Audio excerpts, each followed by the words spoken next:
It's been a long time since I've been on YouTube, and this is probably not the best angle, but I'm gonna go make a smoothie because my yogurt is about to expire.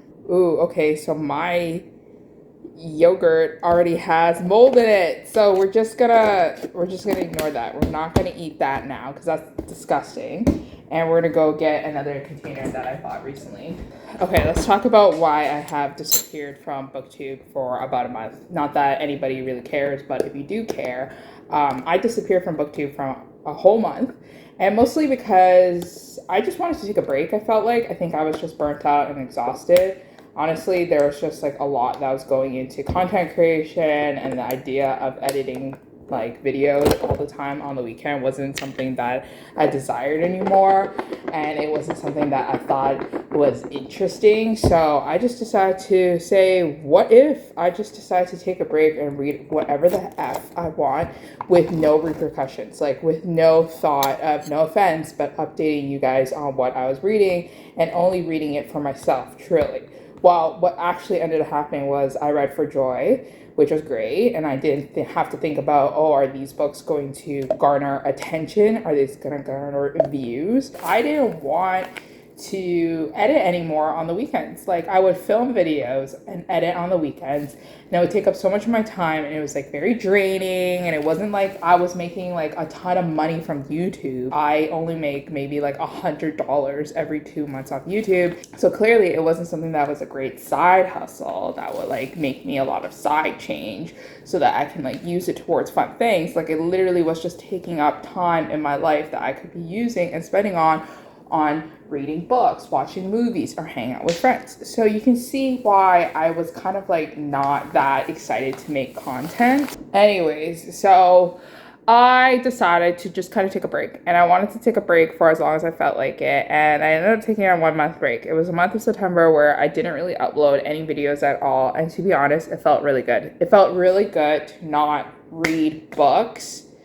with expectations that other people will watch or review videos on it.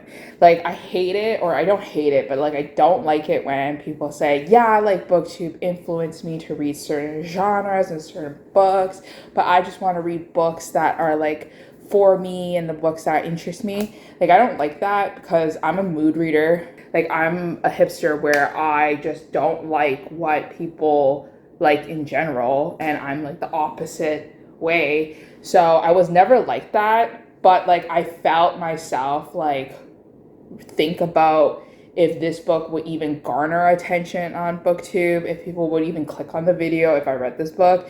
And that kind of stopped me from reading some books and to diving into other genres. So when in September I decided to not do booktube, it was great. Like, cheers, this is my smoothie that I made, but basically it's just yogurt and frozen cherries. I don't know if they have seeds in it, so we're gonna blend it up and we're gonna save their seeds. But anyways, back to the story of booktube. I just like read books without even thinking about if you guys would click on the video or not. But the cons of doing that is because I end up really reading like really amazing, great books, and then suddenly I'm not talking to you guys about it, and then I feel empty inside. So anyways, I'm back. I don't know how long I'm back for, but I'm gonna try to be back fairly consistently and start uploading videos that are interesting to everybody. But I'm gonna go make a smoothie now. I feel like another thing is that lots of people have changed the way that they watch videos. Like, videos don't have to be that long anymore, and people like movement. So we're moving. We're doing vlogger styles now. We're doing something as we are making videos. So anyways, I have my magic bullet on, and I'm gonna go blend up a smoothie. I should probably add milk to this because I don't like my smoothies to be really thick.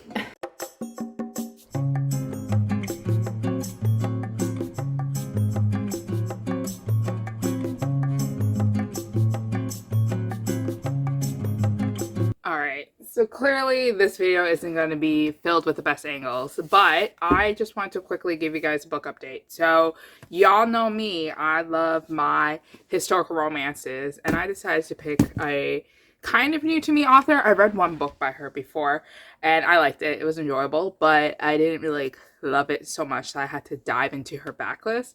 But randomly, I decided to pick up a series by her that was just kind of on my bookshelf downstairs, and it was part of a eBay lot that I bought probably 2 years ago now. And I was like, Lisa, you need to read books. And also, side update is that I have kind of taken a backseat on audiobooks. Like, yes, I still listen to audiobooks from time to time, but like I don't listen to audiobooks as much anymore when I'm like working or when I'm doing chores around the house or when I'm doing something, because I'm trying to live my life in the slow lane now, I guess. I'm trying to take it slow.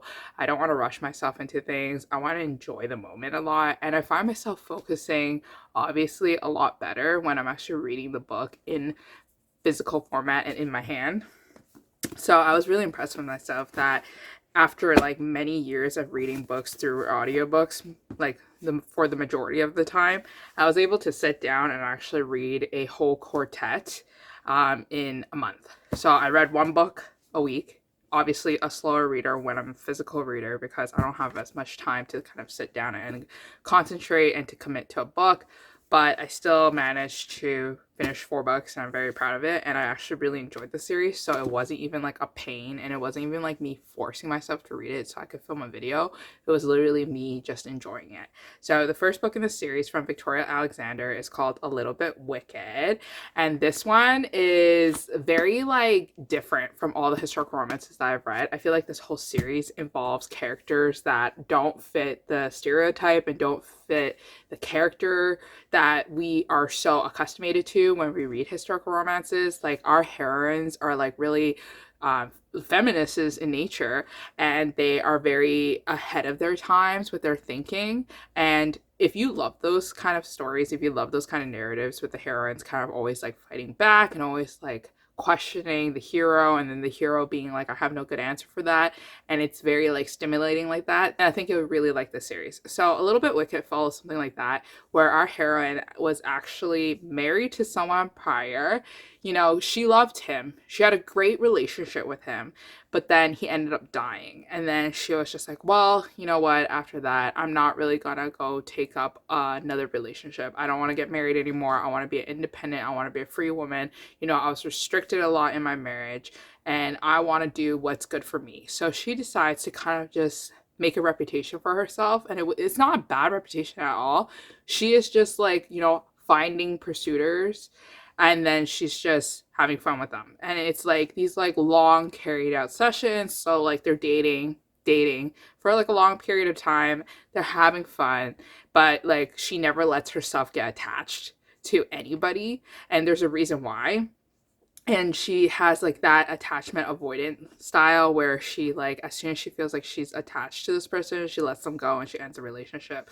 So our hero has been smitten and in love with her for a very long time. When the opportunity comes where he can spend, you know, time with her, he's not willing to let her go, and he is very patient with her, and he always like waits for her to kind of make up her mind, and he always wants her to kind of open up to him, and it's like very cute in that sense. But also, as you can hear, it can get a little frustrating when you have one really stubborn character. So anyways, I enjoyed this book.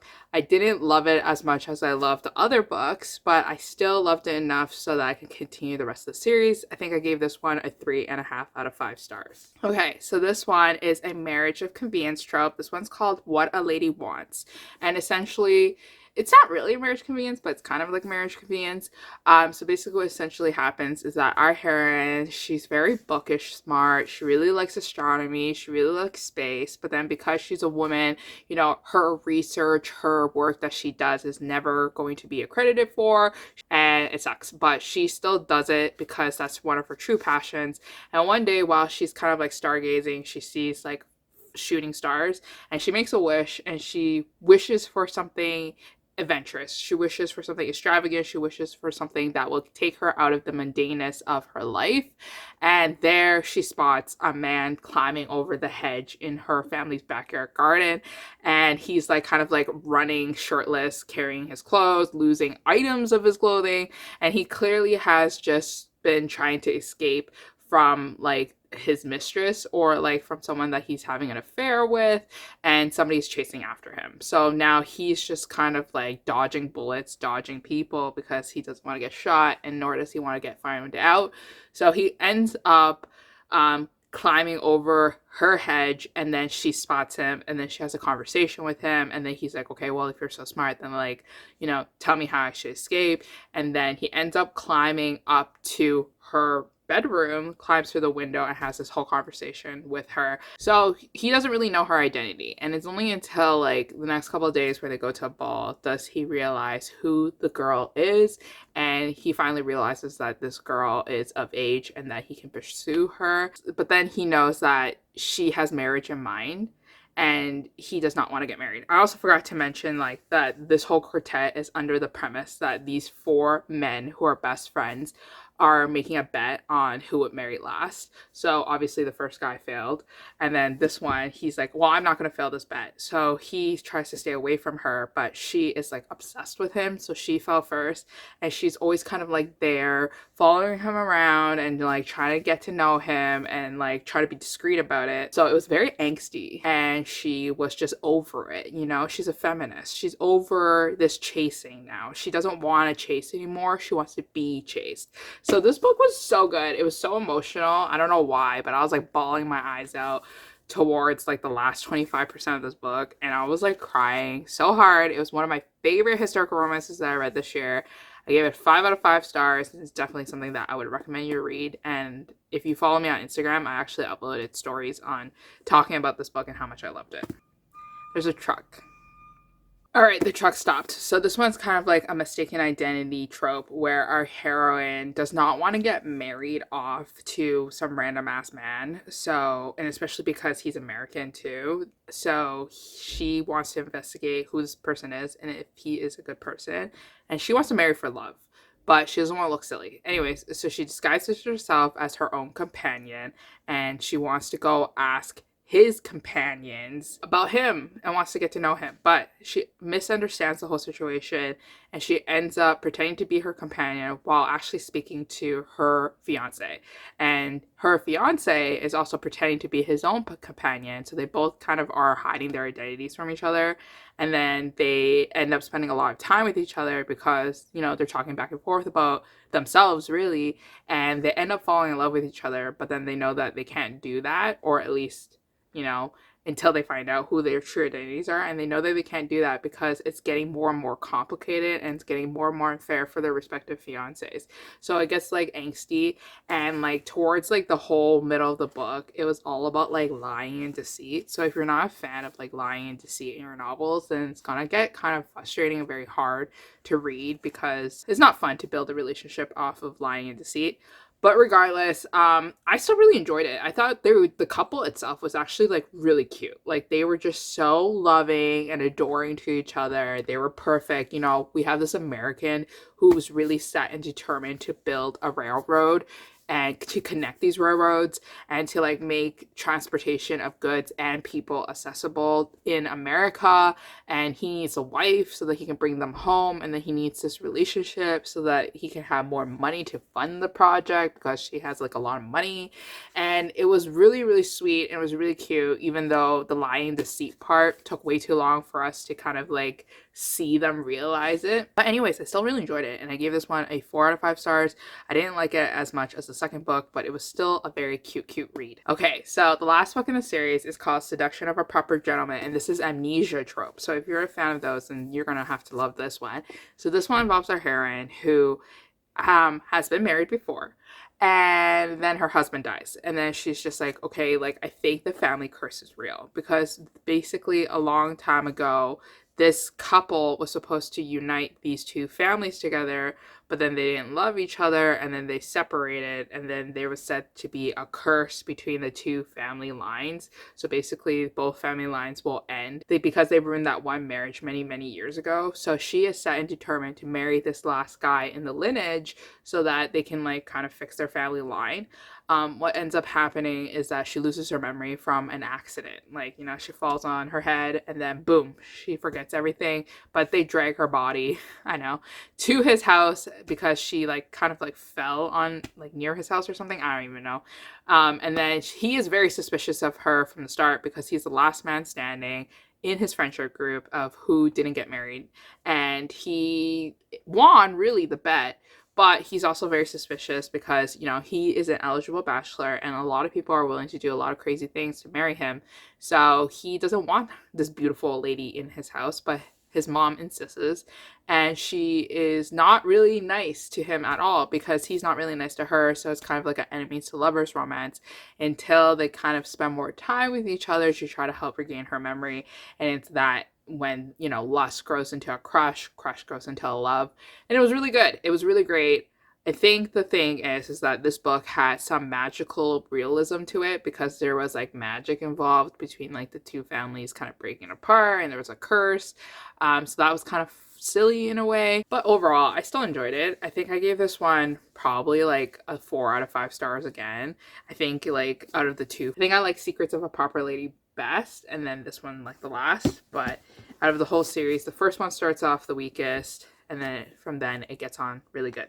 But overall, I still really enjoyed the series, and I actually really wanted to read more Victoria Alexander books after the series. But anyways, that is the series that I wanted to talk to you guys about today, but I'm happy to be back. It's going to be fun editing once again. Let me know what kind of videos you want to see from me. I'm not sure if you guys want to see more historical romances or if you guys just want to see like a book haul.